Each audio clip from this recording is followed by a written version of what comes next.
Greetings hobbyists, this is Artisans of Vol, and in this video we're going to have a look at the multi-resolution modifier and exactly what it does. So this comes from a recent request where I got asked, well, what's the difference between using a subdivision surface and a multi-resolution modifier? And in some ways there's no difference, and in other ways there's a massive difference. So we'll talk about this bit at a time and try to break this down as clearly as possible. Now I should say that I generally work in hard surface while I do a little bit of sculpting, so if you think I've got something wrong here and I'm way off or I've missed something out, please feel free to chime in the comments section and tell me I'm an idiot. I'll take no offence. Now throughout this we're going to need to test this. I'm going to use some balls of demonstration, and effectively they're just quad spheres. Now I'm going to use machine tools to create these quad spheres, but if you don't, all you need to do is add a subdivision surface. So modify subdivision surface and then just up that to maybe 2, 3 or 4. We're going to use 4. The other alternative to that is you can just press Ctrl and 4 on your number pad. You'll notice that this isn't really a sphere. It's not quite spherical. So we'll add a modifier and then we'll go to the cast modifier and a sphere that is 1. And that makes a quad sphere. But if you've got machine tools, then you don't need that. You can just Shift and A, mesh, and then put in quad sphere. You can also do this now without machine tools and go to round cube, but quad sphere does everything automatically the way I want. And this has been subdivided 4 times. But you'll notice it's automatically applied all those modifiers. So let's just Shift D and Y, and we're going to create an extra one of these quad spheres, and we're going to use on the left our subdivision surface, and on our right we're going to use our multi-resolution modifier. So let's come over here and I'm going to press Ctrl and 2, and you'll notice that's made a subdivision surface with 2 levels of subdivision. On the right, we're going to add modifier, and we're going to go to multi-resolution modifier, and we're going to up this to 2 by clicking subdivide twice. Now in both of these you do also have a simple operation. Same with subdivision surface, you can go to simple. We're not going to bother with that because it's going to have no real effect on these. It's more to do with if you've got hard edges, and let's Shift and D and Z and bring those up. So we've got 2 copies. Once again, subdivision on the left, multi-resolution on the right.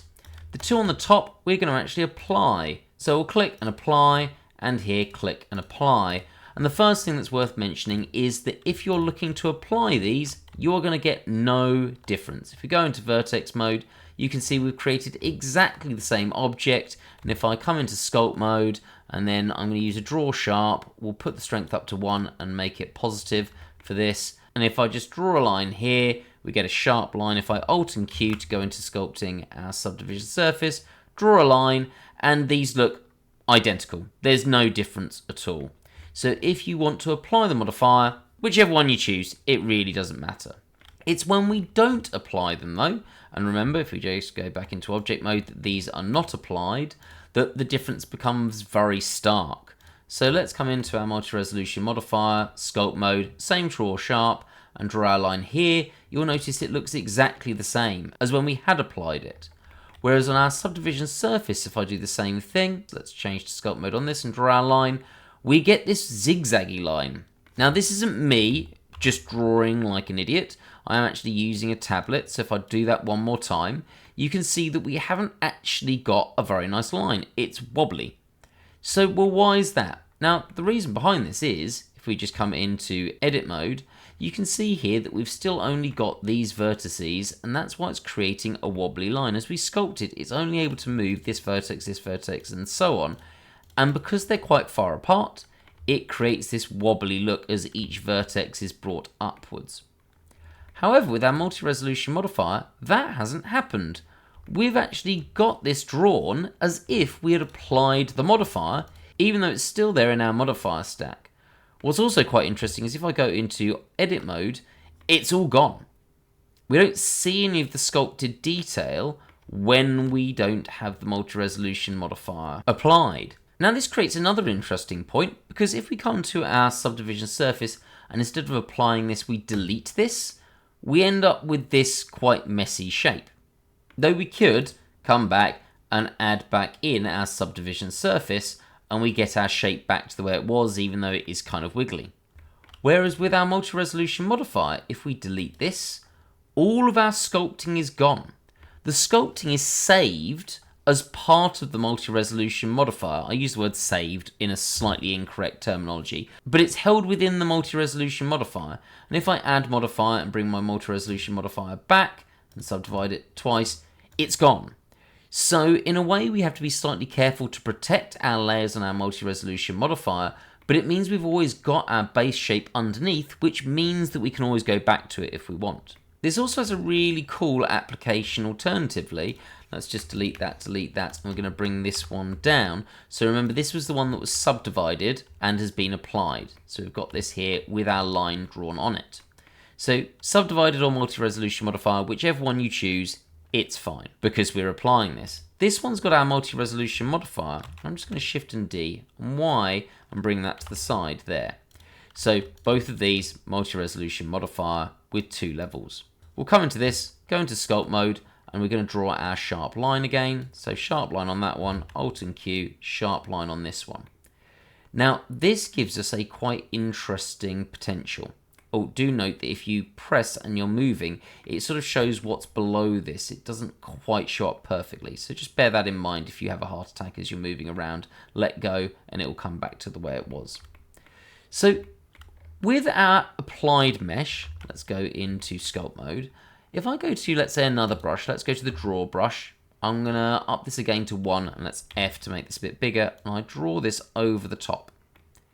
You can see, while here we've got a relatively sharp line, on this part here, where we've done our draw brush using a non-sharp draw, it sort of smushes, for want of a better word, the line that we've drawn because it has an impact on top of it. Now, if we come to our multi-resolution modifier and do the same thing, so let's transfer the sculpt mode over to this and do exactly the same thing, we get exactly the same effect. We sort of smush our line. But what we have an option of doing with the multi-resolution modifier, let's come into this one, which I think is amazing, is if you remember earlier, I said it kind of saves the information in the modifier itself. Well, in fact, it does more than that. It actually saves the information to your level. So, for example, 2. Now, notice you have a view level and a sculpt level and a render level, so you do need to manipulate these, and we're going to manipulate them together just for the sake of simplicity. And if I take our sculpt mode and our view mode down to 0, so we get back to our original shape, and I use this draw brush, exactly the same as what I used over here, and draw this over here, we've got exactly the same effect. But because this is having an effect on a layer that is lower than our more detailed sharp line, if I go back up to 2, you'll notice that our sharp line is not as smushed. The saved, in inverted commas, data has just been added back on top of the layer that is below it, the layer in 0. And this gives a lot of potential for use in sculpting. It means, as opposed to where you'd normally sculpt, you'd sculpt in your larger detail. So normally I'd have actually done the bigger, let's come to this side. On this one, I'd have come and done the big draw first, the big shapes, and then come into the draw sharp, and then F, and then done the finer shape. So here, notice that this doesn't have this negative effect, or we could have done this actually on our subdivided one as well. Let's just show the way this works on this as well. So let's just F to make that larger. That's probably a bit large. Let's do that there, and then draw sharp, F and smaller, and draw that over the top. Notice this isn't smushed. Here, we've drawn on top of the bigger shape because we did the big shape first, and that's normally your sculpting workflow. You do big shapes, and then you come in and do small details. Well, with your multi-resolution modifier, you are not stuck with that workflow. You can quite comfortably do your small details, if they're the thing that you want to do first, and then go back to your original shape by bringing down your view level and your sculpt level, and then do the big details on top of that, with the small details being saved. Another reason why this is going to be potentially really relevant is that it allows you to set up things like alpha textures and put them on your object, and then go and modify the big shapes after that. So let's just have a quick look at that. In the background, I've been adding an alpha texture. If you don't know how to do that or how to create an alpha texture from scratch, there's a link in the description, and that will talk you through how to do this just from something like a photograph. And it also covers how to assign an alpha texture to a brush and then use it. So with this now, if we're sculpting on this object, let's go back into our modifier, up our view level and our sculpt 2, and then we can just do something like this rock texture. Now this actually probably needs some more subdivision. Also, this strength of 1 is just far too much. Let's go to 0.5, and then let's put our sculpting and view layers up. So there we go. Is that okay? No, let's go a bit higher, so let's say 3, and then we'll do something like that. There we go. So we've got our sort of texture coming in here. So let's do something like that. So we've got our texture here, and as I said, if we then go back, so let's go to 3, if we bring that all the way back to something like 1 or 0, we can then do something like our draw sharp brush. Let's just F to bring that up a bit. We'll down the strength to about 0.5. Draw a line over the top of that, and then if we come back with our view level back up to 3, you can see that this hasn't deformed or caused a problem with this texture, the rock texture that we just did. Whereas if we come to something where this has already been applied, do exactly the same thing. So we're going to draw, let's add on our rock texture. In fact, we may need to, let's go into object mode and then control on 1 and then apply this again. If we just go back into our sculpt mode, do something like that and do our rock texture, and then we'll do our draw sharp on top of that. Let's do our large brush again. You can see that this deformed and has now accentuated that texture. If we do that one more time, notice it's got some increased bit in the middle here, but as soon as we do that over the top, it massively deforms the alpha texture, whereas over here, we can come and do things to our alpha texture. Let's come here, come all the way back down to 0 again, do our line across, and then bring that back up. And you'll notice it's not deforming the alpha texture. As I said, totally changing the standard workflow where you can put the small details in first and then do larger details over the top. And I quite like using this for things like when I'm doing a banner, I can do the smaller folds that might be at the corner of a banner. So for example, where you're going to have it connecting to the banner pole itself, if you've got a cross banner, and you know where those smaller indents are going to be in that tight fabric.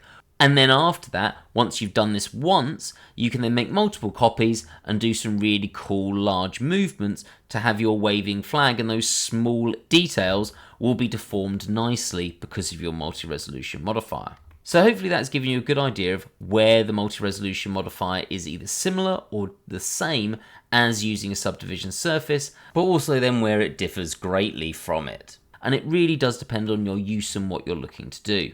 If you did find that useful and you think it deserves it, please give the video a like. It means that other people that are looking for similar information will find the video more easily, and hopefully that will solve this question for more people. If you're not subscribed to the channel, subscribe for more great content. And if you really want to help support the channel further, then there's a Patreon page where for a few dollars a month you get these videos ad-free, a week early, and other great perks as well. Have a great day, guys.